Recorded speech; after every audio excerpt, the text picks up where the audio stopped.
What's your favorite story you've read on Reddit? Story 1. This guy from the nicest thing you've done thread. His account is deleted so I can't give him proper credit. Thanks for the great story, man. I was day tripping to Vancouver from Seattle and stopped in for lunch at a little cafe. From my window I saw a young teenage girl out in the cold, squatted down in a closed-up business's doorway, holding a small bundle in her arms. She was panhandling, people were mostly walking by ignoring her. She looked just broken.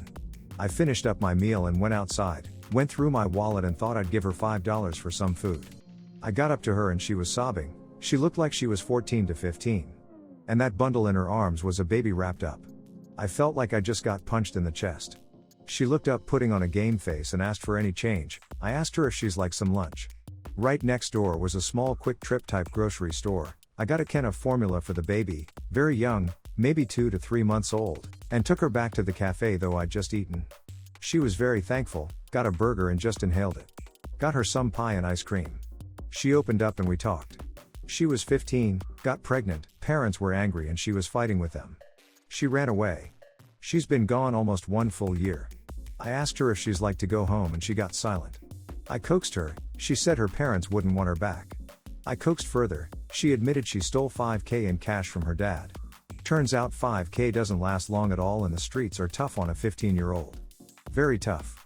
She did want to go back, but she was afraid no one wanted her back after what she did. We talked more. I wanted her to use my phone to call home but she wouldn't. I told her I'd call and see if her folks wanted to talk to her. She hesitated and gave bad excuses but eventually agreed. She dialed the number and I took the phone. Her mom picked up and I said hello. Awkwardly introduced myself and said her daughter would like to speak to her. Silence, and I heard crying. Gave the phone to the girl and she was just quiet listening to her mom cry, and then said hello. And she cried. They talked, she gave the phone back to me, I talked to her mom some more. I drove her down to the bus station and bought her a bus ticket home. Gave her $100 cash for incidentals, and some formula, diapers, wipes, snacks for the road. Got to the bus, and she just cried saying, "Thank you" over and over. I gave her a kiss on the forehead and a hug, kissed her baby, and she got on the bus. I get a Christmas card every year from her. She's 21 now and in college. Her name is Michaela and her baby was Joe. I've never really told anyone about this. I just feel good knowing I did something good in this world. Maybe it'll make up for the things I've ducked up. Story 2. The Legend of Kevin. It's a classic. It's not uncommon as a teacher to have students who are a bit behind the curve in certain aspects, but 99.99999% of the time they are keen on something. They might not understand how to identify a noun or what theme is, but they somehow know how to make a mean plate of nachos. You learn pretty quick to not judge fish for their tree climbing ability, you know? I thought this was the rule when I was teaching until I met Kevin. Kevin isn't his real name, but it doesn't matter because he can't spell it anyway. Kevin was a student of mine during my last year of teaching. He came to my classroom with very little to show for his academic past. He had moved a few times and thus was missing a lot of typical test scores that we used to try and ballpark their ability. Don't worry, it was a ballpark. We didn't make major decisions until we actually had a chance to talk and work with a student for a bit. I thought that's fine. I'll just do some one-on-one with Kevin and see what's up. One-on-one with Kevin was like conversing with someone who'd forgotten everything in a freak, if not impossible, amnesia incident. There was no evidence that he had learned anything past the 2nd grade. And now he was in 9th grade. Flabbergasted, I figured we needed to get more serious with this. If he was going to be in my class, I needed to know why and how. I decided to meet with him, his guidance counselor, his parents, and another teacher to see what was really going on. This is where it all became clear. It was by some incredible fluke that his family hadn't been wiped off the face of the earth years ago. Odds are his entire heritage was based on blind luck and some type of sick divine intervention that saves his family every time a threat presents itself. Kevin was the genetic pinnacle of this null achievement. Even my instructional lead, a woman who could find a redeeming trait in a Balrog, failed to see any reason this kid or his family should be alive today. So here's a list of events that made it abundantly clear that God exists and he's laughing uncontrollably. Kevin frequently forgot where class was. On more than one occasion, I had to retrieve him from other classrooms. Kevin ate an entire 24-pack of crayons, puked, and then did it again the next day. This is 9th grade. I have no idea where he got crayons. Kevin's dad wrote tuition checks and mailed them to me. His English teacher. This was a public school.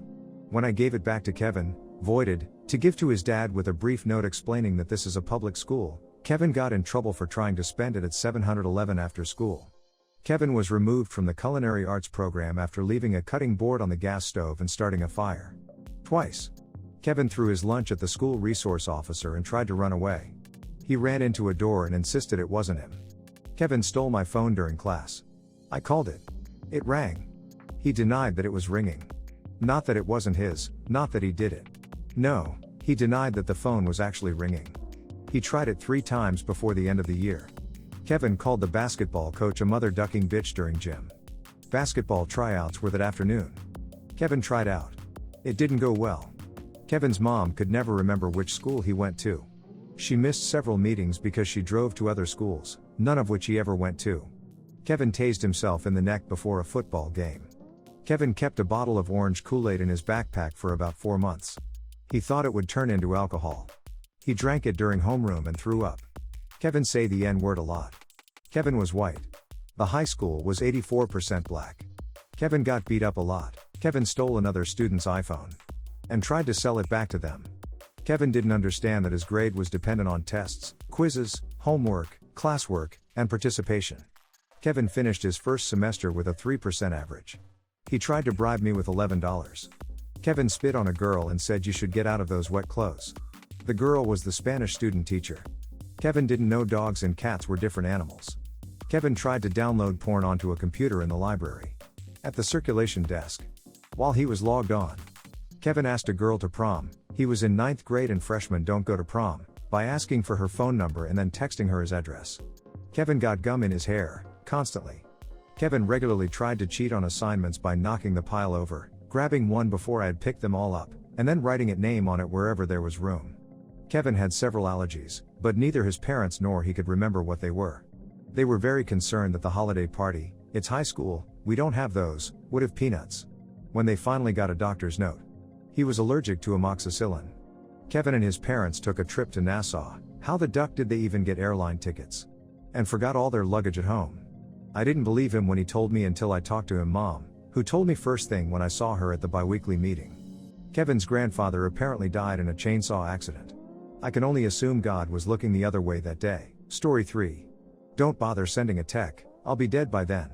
So my story starts on what was a normal day taking calls on the front line for a large cable company. The job pays well and for the most part the people I deal with are fairly nice to talk to. Quite often we'll get calls from seniors, especially in the morning, who have premise equipment issues such as snow on screen or no signal on their TV sets connected to our digital equipment. Now my heart does go out to some of these folk because up until recently, past few years, we would supply straight analog cable to many homes, coax direct from wall to TV with scrolling guide. However, most cities we service nowadays require our digital equipment to receive channels, and this has caused a lot of frustration with older people who don't know how to operate said equipment, always having your TV set on video or HDMI to get picture. So oftentimes we get customers who are repeat offenders with long ticket histories of these types of issues.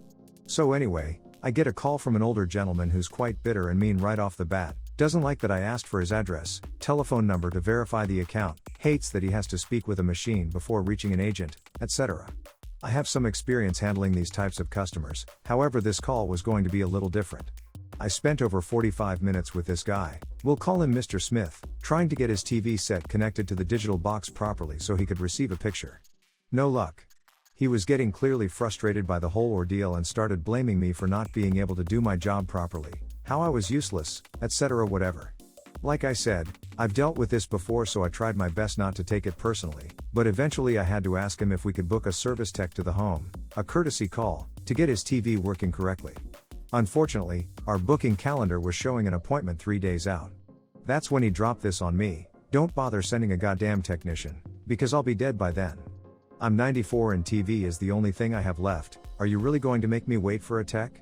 I instantly felt bad. I mean, I've heard every complaint in the book as to why people don't want to wait for a tech, but this one kind of got to me. I'm in my mid-20s so honestly I can't even imagine how it must feel to utter those words. So I spoke with my supervisor, who said they'd see if we could get someone out earlier. But we couldn't promise anything. So I let Mr. Smith know and he was predictably not very happy with my answer. At that point it almost sounded like he started to cry and went into how he has no family left, and no friends that come visit. This was after I asked if there was anyone in his building that might be able to help. Man. I felt terrible, So I took it upon myself to ask Mr. Smith if I could pay a visit. He lived in a small city over from where I was, not very far to drive. He was a little shocked I was willing to do this, but sounded thankful I was willing to come out and help him personally. So I head over, get to the residence and meet him. Within 30 seconds I had the cable running again, simple input change, and even brought him a simplified remote for his set-top box to avoid this problem in the future. That's when he started crying. He goes into how he hasn't actually spoken or really interacted with anyone for years. He gave me a hug and told me how thankful he was that I came out and helped him, and told me how sorry he was for being so mean earlier on. I said it was no problem and I was happy to help, and that was it. I left. 3 weeks later, my supervisor comes to my desk and asks me if I could come speak with her for a bit about an account for Mr. Smith. Turns out, he sent the cable company a letter outlining how thankful he was for helping him with his issue and how it really made an old man happy again for once in a very long time. The letter was framed and put on our front entrance to retail. I guess the moral of this story is no matter how nasty someone is to you over the phone, sometimes they're not always a terrible person and just going through a lot. I still think about Mr. Smith occasionally when I get those nasty customers and it makes me feel a little better. Anyway, thanks for reading. Just thought I'd share how this one call changed my outlook on life. Story 4. This one has to be my favorite. I was once on a US military ship, having breakfast in the wardroom, officer's lounge, when the operations officer, OPS, walks in. This guy was the definition of not a morning person. He's still half asleep, bleary-eyed. Basically a zombie with a bagel. He sits down across from me to eat his bagel and is just barely conscious. My back is to the outboard side of the ship, and the morning sun is blazing in one of the portholes, putting a big bright-ass circle of light right on his barely conscious face. He's squinting and chewing and basically just remembering how to be alive for today. It's painful to watch. But then zombie OPS stops chewing, slowly picks up the phone, and dials the bridge. In his well-known "I'm still totally asleep" voice, he says, "Hey. It's OPS. Could you shift our bar pad?" "Yeah, 165. Thanks." And puts the phone down. And then he just sits there. Squinting. Waiting. And then, ever so slowly, I realize that that big blazing spot of sun has begun to slide off the zombie's face and onto the wall behind him. After a moment it clears his face and he blinks slowly a few times and the brilliant beauty of what I've just witnessed begins to overwhelm me. By ordering the bridge to adjust the ship's back and forth patrol by about 15 degrees, he's changed our course just enough to reposition the sun off of his face. He's literally just redirected thousands of tons of steel and hundreds of people so that he could get the sun out of his eyes while he eats his bagel. I am in awe. He slowly picks up his bagel and for a moment I'm terrified at the thought that his own genius may escape him, that he may never appreciate the epic brilliance of his laziness, since he's not going to wake up for another hour. But between his next bites he pauses, looks at me, and gives me the faintest, sly grin, before returning to gnaw slowly on his zombie bagel. Story 5. There's a lot of really intense stories at our /Let's Not Meet, but Dr. Ramsey has to be one of the best. It's just horrifying. I recently replied to a post on Ask Reddit about scariest experiences, and after reading what I had to say a couple of people suggested I post about it here, so here I am. A week or so before my 10th birthday, I walked to the corner store with a $5 bill and picked up a jar of ragu for my mom. On my way home, a man I'd never seen before fell in step with me and began talking. "Hi," he said, cheerfully. "My name is Dr. Ramsey. I'm a pediatrician. Do you know what a pediatrician is?" I walked along silently, not replying and fervently hoping he would take that as a sign he should leave me alone.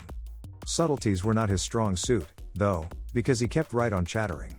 "Are your parents looking for a pediatrician for you? Of course, you're almost a big girl now, you'll be needing another kind of doctor soon, won't you? That's okay though. They can still bring you to me until then. What's your name?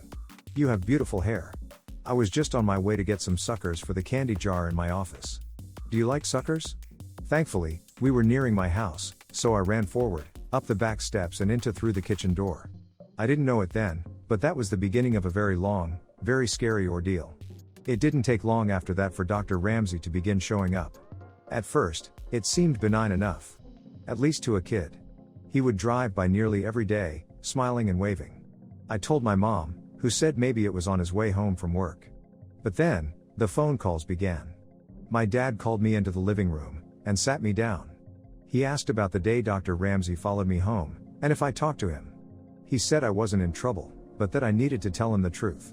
I told him no, and he asked if I was sure. Could I be forgetting something? I told him no again, and he frowned, then asked, "Then how does he know your name?" I didn't know. It turns out, that was not all he knew. He knew my sister's name as well.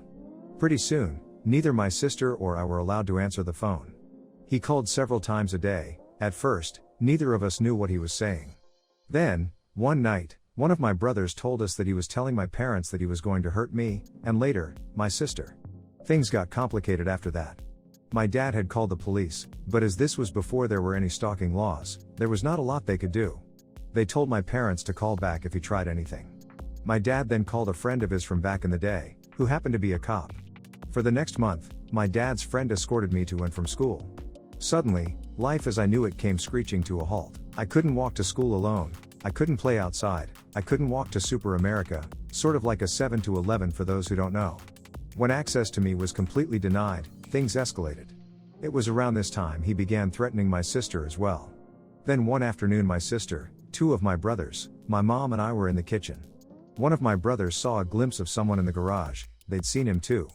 Dr. Ramsey came bolting out of the garage, my brothers chasing after him. They ran all the way to Cherokee Park, where he lost them in the trees. My parents called the police again, but nothing came of it. The only information they had was a description and a name that was almost certainly fake. A couple weeks later, we woke to find our dog hanging from the side porch. She was a gorgeous saddleback German Shepherd, born the same day I was. We were all devastated. The cops said there was no evidence it was him, and ruled it accidental, but none of us believed that. His phone calls became more informative in the meantime. He would talk about who was home, and who wasn't. If my brother would say my dad was home, he would tell him who was really in the house. He also would talk about the house itself. About the window in the kitchen he could easily open with a knife from the outside even when it was locked, and about the French doors that connected the living room to the side porch and how the lock could be finagled from the outside if you jiggled it just right. That night, my dad put in some carpenter nails at the bottom of the French doors until he could get a new lock ordered. My parents had to go to a company event for my dad's work. My older brothers were at Saints West roller skating rink. My sister was on the phone with her best friend. My little brother was on the floor asleep. I was watching Devo on the midnight special with Wolfman Jack. It was late. Suddenly, the top of the French doors swung inward, and in the few milliseconds before the nails in the bottom caused them to snap back, I could see his silhouette. My sister whipped the phone at the television, and we ran up the stairs. About halfway up, we realized our little brother was still asleep on the living room floor. As quietly as we could, we slipped back down the stairs to get him. We all went into our bedroom and didn't turn on the light, this way we could see outside. We watched out the window for a while, and when we didn't find him, we crept down the hall to our brother's room to look. We looked down and could see someone standing at the back door. He knocked, loudly. "What do you want?" My sister asked out the window. He stepped back and said, "Is this the Mercy residence? I have a pizza for delivery. Can you come to the door?" She scoffed at him, declaring she was not stupid, she could see he didn't have a pizza, and she was calling the cops. He left. A short while later, my brothers returned home. We told them what happened and they walked around the yard, watching for him. They came back in, and things settled down. By now we'd pretty much given up calling the cops because it never helped, so we just went back in, each of us, except my youngest brother, still asleep, carrying a knife from the kitchen just in case. Eventually, one of my brothers went into the kitchen to get a bowl of cereal as a snack. You know that sensation you get when you can just feel someone watching you? Yeah, he had that in spades. He kept looking around the kitchen, through the doorway into the dining room, at the windows. He didn't see anything, but he could still feel eyes on him, so he went closer to the door to try to see better. The kitchen lights were reflecting on the windows of the door. It had 3 rows of 3 windows, so he still couldn't see. He stepped closer, then closer again, until he was right up to the door, then cupped his hands on either side of his head so he could see. There on the other side of the window pane was Dr. Ramsey, smiling back at him. He turned to yell for my older brothers, and when he looked back again, he was gone. They went out again to look for him, but didn't see him. The next night we were at the table playing Crazy Eights, and my brother was restless. My sister asked him what's wrong, and he said he always felt like any minute now there would be a boom boom boom. On a door or window. Almost immediately after he finished his sentence, boom boom boom. On the window right behind him. In the chaos, the 2 eldest ran out, but he was already gone. A couple of weeks later, I was at school and we were outside on the playground during recess. I was swinging upside down when I saw that now familiar blue Ford Galaxy cruising by, moving slowly. There he was, smiling and waving. He called my name, and I ran to the teacher and told her. The school had been told all about him, and she took me inside right away and called my mom. That same day my mom had gotten a call from the school office asking her to verify that my dad was picking me up, as he'd called to say he was on his way. He wasn't. Not long after that, I woke up one night, thirsty.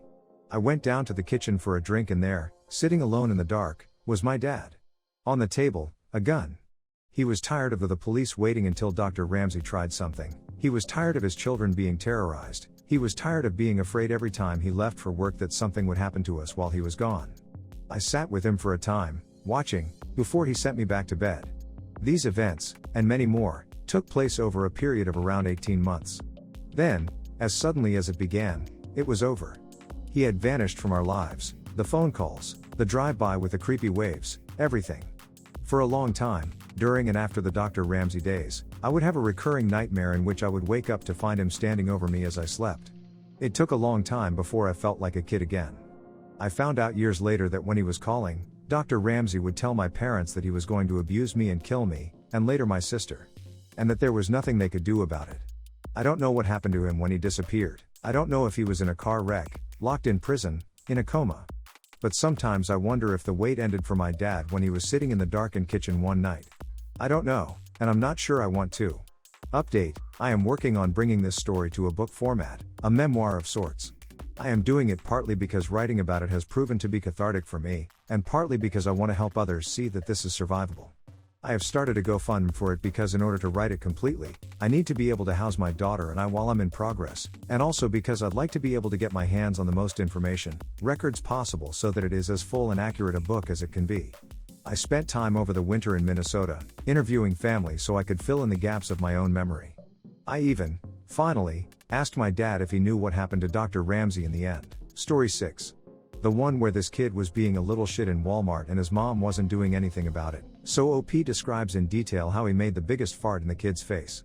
If I decide to stare, it's usually with a, yeah, what the duck are you gonna do about it? Look. I'm about 6'7", so even when I'm just trying to be friendly, i.e., not farting on a stranger kid's head, and meeting a family member's or friend's kid for the first time, I've noticed they get very high between their mother's legs, intimidated on sight if I'm not sitting down. So it's not hard for me to silence, intimidate a child, especially when I'm trying to. However, a few times I've been called out. One time I was pretty drunk with a friend at a Target buying Risk, and no, we never finished playing the whole game. This little Mexican 5 to 7-year-old with a mohawk was being an insufferable little shit in the action figure section. I heard him from like 5 aisles over and it was like nails on a chalkboard. I tell my friend, I'm gonna fart on this kid's head. Watch and learn. I saunter on over to the aisle in question and see the vile little prick calling his mom an idiot for not buying him a huge ducking Joe the movie vehicle, which pissed me off even more considering how awful that movie was. Buy some good toys, I already bought that one for you and you broke it by throwing it down the stairs, shut up. I need IT. It's the only one I don't have now. The mother was younger than me, I'm mid-20s, and gave a defeated look, I don't have enough money right now. You are an idiot, and continued to just berate and publicly shame this woman. At the time, I was on a strict Chipotle carnitas burrito diet. And while I was watching all this, my stomach gave me an initial warning gurgle, very courteous stomach, telling me I was about an hour away from punishing the toilet. Serendipity. Destiny. I inch a bit closer to my prey, inspecting some wrestling toys and pondering the weird homoeroticness of the whole sport in general. The kid shouts, "Duck you, I hate you." The mom rolls her eyes and turns her back to the kid to ignore him. And could you believe it, the kid gets on his hands and knees and starts taking the toy out of the box. It's go time, mother ducker. I position my back towards him and at this point I'm like 2 feet away from him. His head is down, getting frustrated with those goddamn twisty tie things, and I go for the kill. I bend down to reach for the one of the toys on the lower shelf. At this point, my ass is inches away from this kid's head. Now, generally speaking, the best way to go about this is to act casual, drop your belly bomb, then walk away after a few seconds like nothing is out of the ordinary. I usually go one all over and listen to the kid's reaction and delight. However, today I couldn't help myself. I have my head tilted back looking at this kid out of the corner of my eye, to ensure accuracy. I'm so close that from a distance it looks like I'm about to sit on him. My friend sees this happening and can no longer contain himself. He's covering his mouth, but his hee-haw hyperventilating donkey chortle is fairly audible over the late 90s pop music playing on the loudspeakers. The kid immediately looks up towards the laughter, but can't help but notice there is an ass now directly in his face. Now, I'm trying not to laugh but also panicking as I just made eye contact with him. He furrows his brow and I look over in the mother's direction, still back towards us. I relish in the moment and the look on this child's confused and naive face. The initial blast was mighty and boisterous. I swear I saw his hair blowing in the wind, so to speak. If I wasn't wearing jeans, I think it could have probably blown over an empty soda can. I would call it a very fun fart, A++ would buy again. However, what immediately followed that out the chamber was truly horrifying. The fart's implication changed without notice and swiftly. It went from a joyous, dry air horn squeal to a nefarious, hissing mephitis. I think the little moppet noticed the hateful metamorphosis before even I did because he wrenched his neck violently trying to get away from the personified evil being fumigated into his soul. Because of his positioning, hovering over the toy, hands and knee, it was all in vain as the only way out was forward. And forward would mean certain death. I had positioned myself well on the higher ground, free to escape or relent at any time in him, poor and immobilized, biding his time until the cruel attack was over. Obviously, this child needed to reread Sun Tzu. In total, it lasted about 4 seconds, but for that kid, it must have seemed like time was frozen. The long-term severe brain damage which he no doubt suffered, only added to that effect. When I finished with my business, i.e., forcing a little boy to huff my farts, there was a silent, pregnant pause. The kid was clearly shocked and stunned.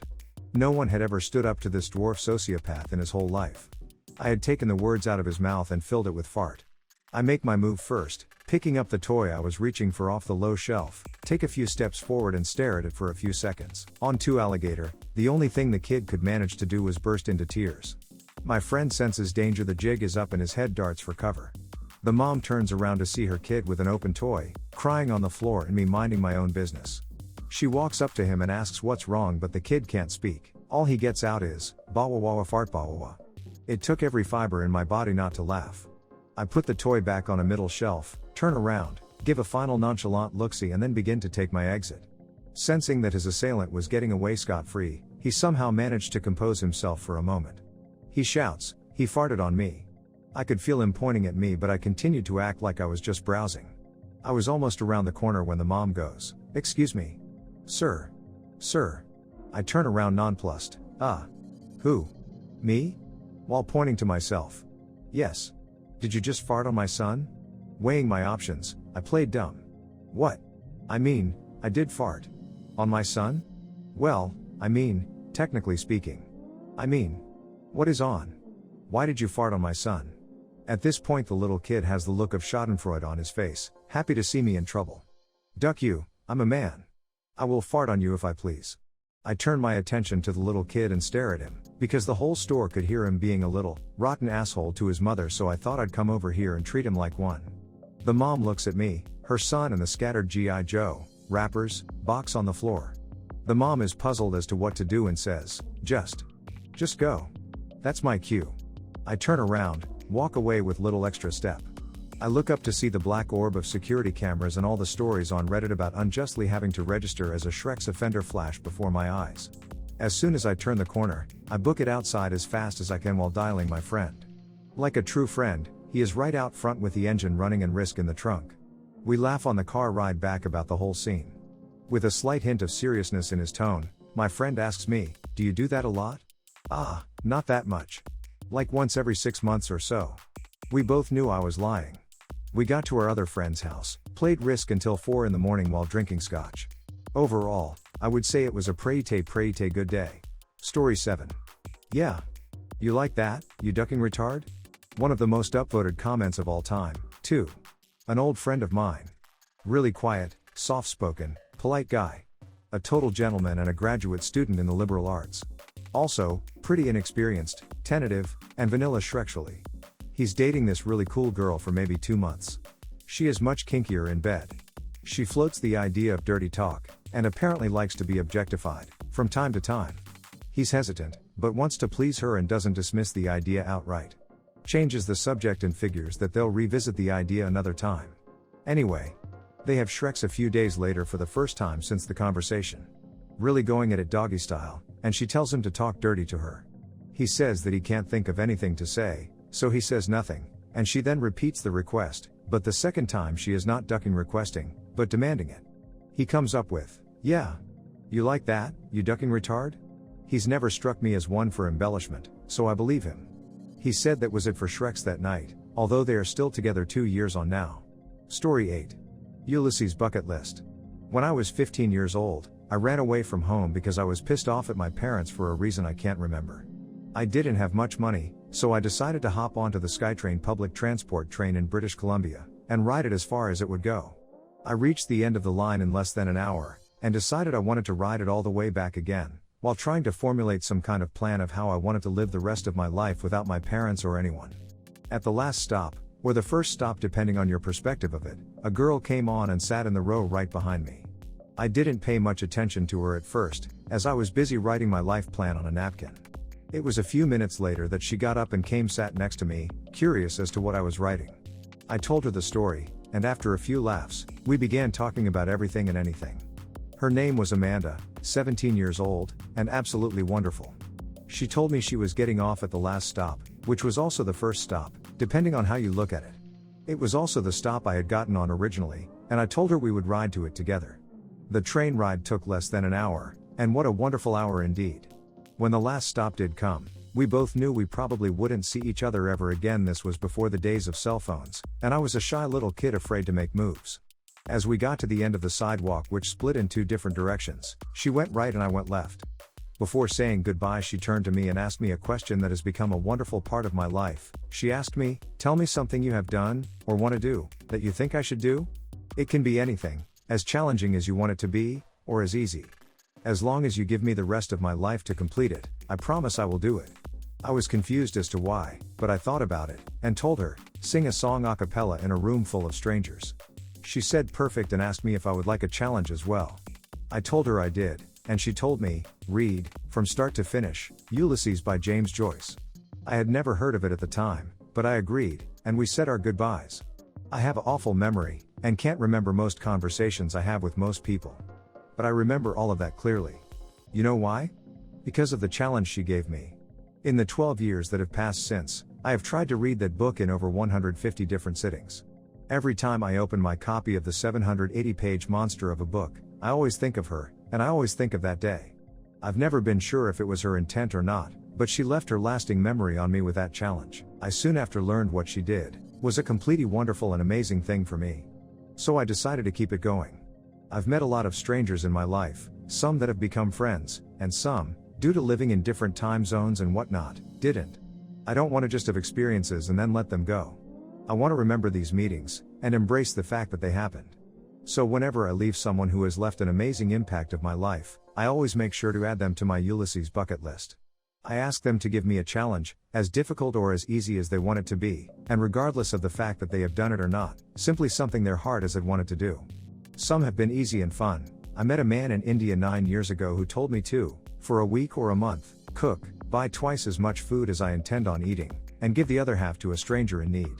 I completed that mission 8 years ago, and thought about that man and the time we had all the way through.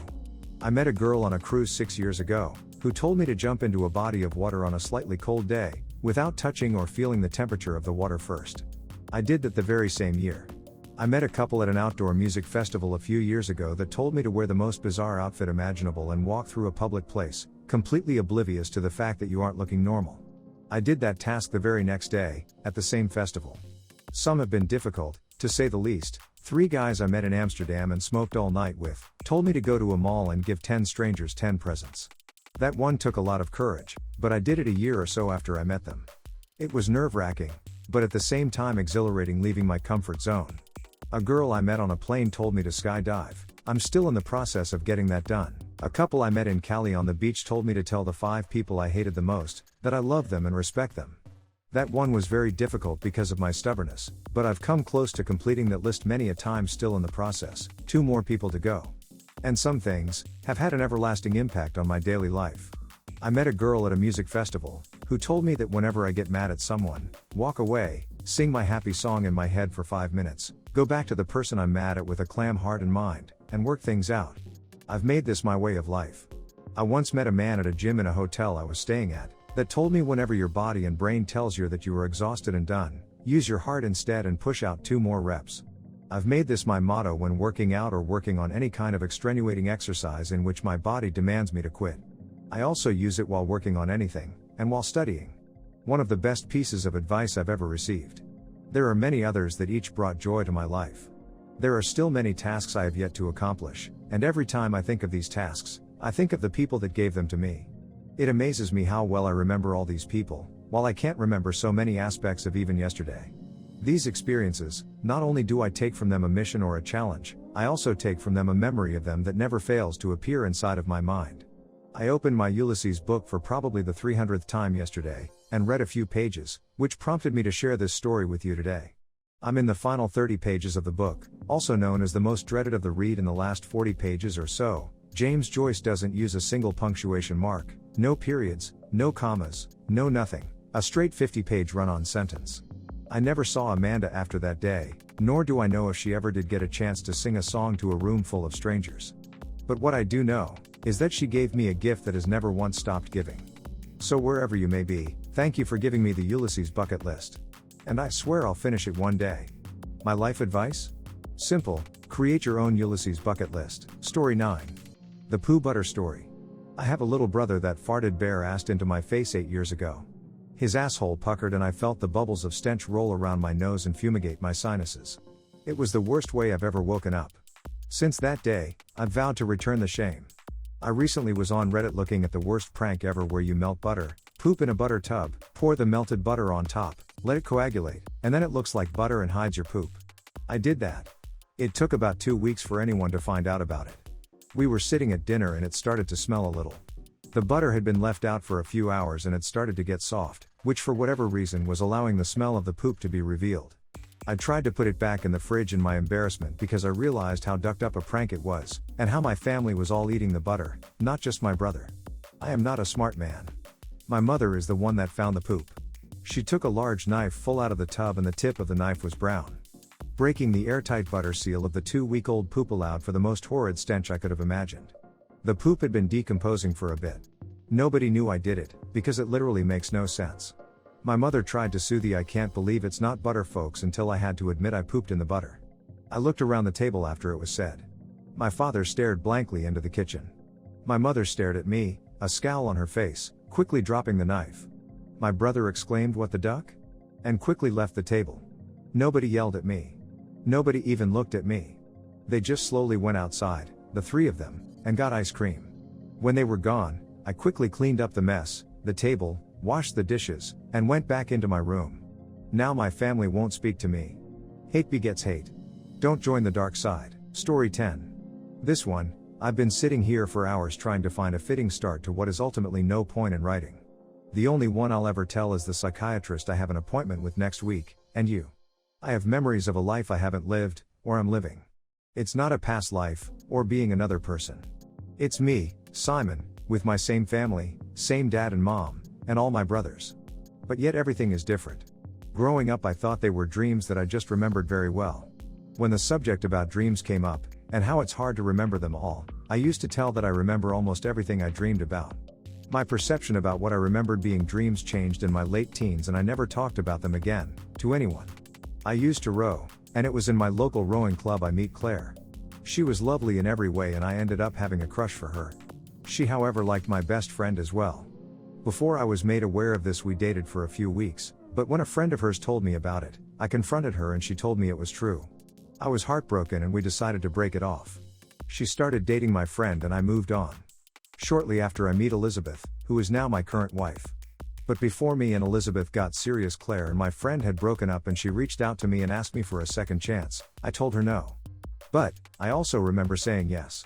I remember our dates. I remember the day I asked her to be my girlfriend and make it official. I remember borrowing the clubhouse connected to our rowing club and covering it with candles, and her walking in. I remember telling her that I love her and that I wanted her to be my girl. I was 18 and she was 17. These memories or dreams ran parallel as I was dating Elizabeth and I used to feel horribly guilty about dreaming about Claire. I changed rowing club and started avoiding places I knew I'd meet Claire, but nothing helped. I was in love with Elizabeth and Claire, and experienced dating both of them. I thought I was going crazy. This is the point where my perception started to change. Elizabeth and I were an official couple and we had been going steady for over a year. We were happy. I was coping with my feeling and dreams, memories with Claire. I was probably crazy, creepy and repressed it all and hadn't seen her in months. In all honesty, should barely know her at this point, but yet I knew everything about her, her childhood stories, her house, siblings, parents, their cabin 2 hours from town where I lost my virginity to her, and yet didn't. The cabin with its stupid toilet door which never locks properly, and caused her mother walking in when I was wanking. I still feel embarrassed by this. Yet the memory is off, it hasn't happened. Everything changed December 2001. I hadn't been sleeping properly for a long time, but December was the worst. I thought I dreamt the memories, and it had made me fearful of sleep. I had been working overtime every day of the week for 2 weeks. I was Thursday, and after 4 hours of overtime, I was beat. I drove home. Got the keys from the garage, where we hid it under the paint box. Went inside, and straight to bed. I woke up with Claire's dad standing over me. He had found me in Claire's bed after the coming home and discovering the keys were missing and the door unlocked. Horror, disbelief, confusion. This is Claire's dad. I know him, and I have never met him. I just rambled. I can't remember saying anything coherent. I eventually told him I went into the wrong house. He asked me how I found the keys. What could I tell him? I had no reasonable explanation. I had never been to Claire's house, yet I knew where they hid the keys in every damn room in the house. I basically lived there. I told him I didn't know. He didn't ask me any questions after that, just that the police were on their way and to sit tight. I kept quiet until they arrived. When the police came, he told them I was probably drunk. I guess he thought so because of my rambling and confused state. The police took me to the station for a statement. I lied and told them I had been drinking. I knew the blood results would be negative, but I didn't care. I just wanted to go home. After a few hours they let me go and I went home. I didn't tell anyone about this. A few weeks later I received a letter stating that the blood results were negative and that they wanted me to go back to the station for a new interview. But before the date arrived I received another letter saying that they would be dropping the charges. Claire's dad was not pressing. After this episode I went to the doctors for sleeping pills. I never let myself get that tiered again. I never drank alcohol after that day either, or do anything that could cause me to lose focus as to where or who I am. The different memories follow me throughout each day. And every day there are new memories, glimpses. Most of the different memories are so different, or feel so different, that I can distinguish between them, and my own. But sometimes I meet fiends that don't know me or know my way around places I shouldn't really know. These memories are much harder to distinguish, almost impossible. I'll stop here. I have written so much now, and now that I'm at the point of why I'm writing this, I see no point in writing it. It's soon 1 a.m. here. I'm afraid my wife or kids will wake up and ask me why I'm crying. I thought I could cope with the memories. I coped with Claire being diagnosed with pancreatic cancer, the cancer spreading to her liver. I coped with Claire dying, being at her funeral and carrying her casket, being told she was dead and not being at her funeral, not visiting her grave yet remember visiting her grave. I have 2 daughters with Elizabeth, Anna and Jane. And I have Elise. I had Elise with Claire. Elise has my eyes. I remember her being born shortly after my first daughter and it changed everything. With my daughters came the sensation of what real, unconditional and bottomless love was. I can't cope with it anymore. I have lost a daughter. All I have are memories. I will never ever experience the first-hand sensation of hugging, kissing, just holding her. And every day I have new memories of her, making me love her and miss her more and more. I skip work just to sit outside the apartment we live in. I know the apartment inside and out, where she learned to walk, where she learned to go to the potty all alone and how we went straight to Mama's grave to tell her about it. I know it will ruin my life and there's nothing I can do. I'm in complete and utter conflict. I hope it's a mental condition, but at the same time I'm afraid of taking pills that will cause me to lose Elise completely. There is no help and it will ruin me. Had to find a comment with the original story because apparently the original post was deleted. It intrigues and frightens me to no end. Story 11. From r/trees. I used to walk around with the strong belief that marijuana was a miracle plant. I sincerely didn't see any negative points to smoking it, and anybody that rallied against marijuana use came across as hopelessly uninformed and backwards to me. Then one day I was browsing an elder tree's post about how marijuana had helped some guy's life, and buried among the replies was this 3-paragraph essay that had only received a couple of upvotes. It was by this guy, roughly in his mid-50s, who explained how he loved smoking weed. He smoked it all day, every day. He lived somewhere in Montana, in a little house, and he had all the basic things he needed in life. The thing was, he felt he had done nothing exceptional in life.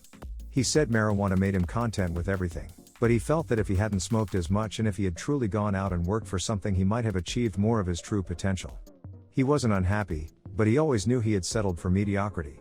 Now, I'm doing a poor job of communicating his exact message, but it scared me to the core.